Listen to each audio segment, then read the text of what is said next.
सुखमनी साहिब जे 30 अष्टपदी जे 6 पद जे अंदर साहिब फरमान करन था,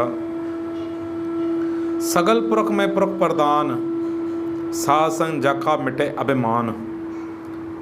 चंदा सभिनी पुरखन में भाव, सभिनी इंसानन में उहो ई इंसान वॾो आहे, प्रधान आहे, मञियल आहे। केर जेको साध जी संगत, गुरु जी संगत में अची करे, साध संगत में अची करे पंहिंजे अंदरो अभिमान ख़त्म करे छॾे थो। जाका मिटे अभिमान, पंहिंजे अंदरो अहंकार ख़त्म करे छॾे।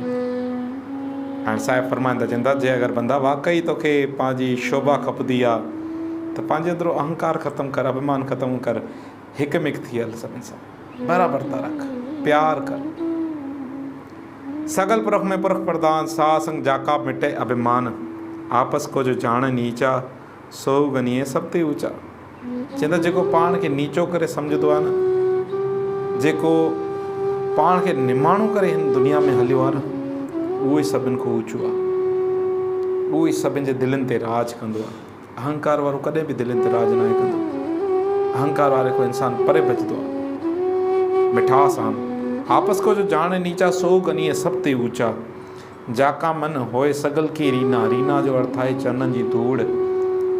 चवंदा जेको पाण खे निम्रता में ढाले छॾे थो, निमाणो थी हले थो। जाका मन होए सगल की रीना, हर हर नाम तिन घट घट चीना।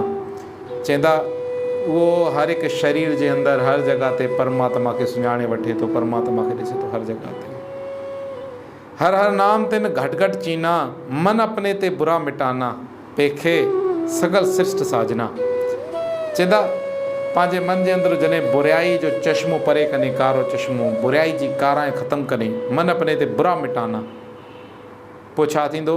पेखे तूं ॾिसंदे छा सगल सृष्ट, जारे कारे सॼी सृष्टि जे अंदरि साजना, परमात्मा तोखे नज़र ईंदो।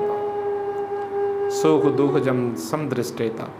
जेको सुखनि जी लालच नथो करे, दुखनि में पाण खे दुखी नथो सम्झे, वो हमेशह हिकु मिक स्थिर थी हले थो, अडोल अवस्था में हले थो।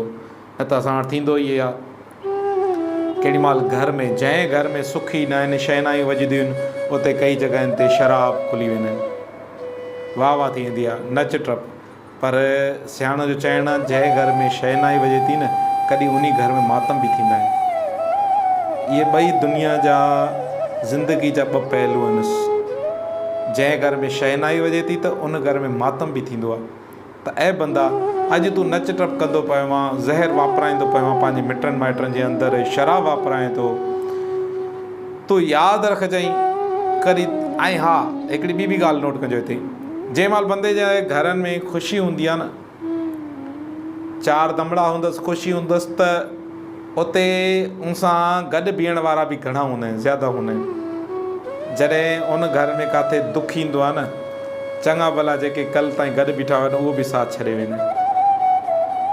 ऐं इंसानु नशो बि उन्हनि जो कंदो आहे, ॿारो जी ख़लक़त जो। चवंदा आहे बंदा सुख दुख जन समदृष्टे था। जे अगरि तूं सुखनि में ज़्यादा नचे टपे नथो, पंहिंजो दिखावो नथो करे, ग़लति पासे नथो वञे, न दुखनि में पाण खे तूं अंदरो खपाए थो, न तूं पंहिंजे दुखनि जो जेको आहे न, पंहिंजे मन जे मथां असरु थियणु छॾे थो, न पंहिंजी ज़िंदगी को बेज़ार थिए थो।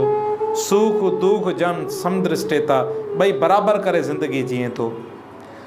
सुख दुख जन समदृष्टे था, नानक पाप पुन नहीं लेपा।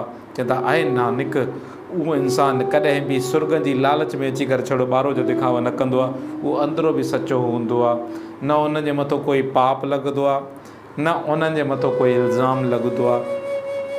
वाहिगुरु जी का ख़ालसा, वाहिगुरु जी की फ़तह।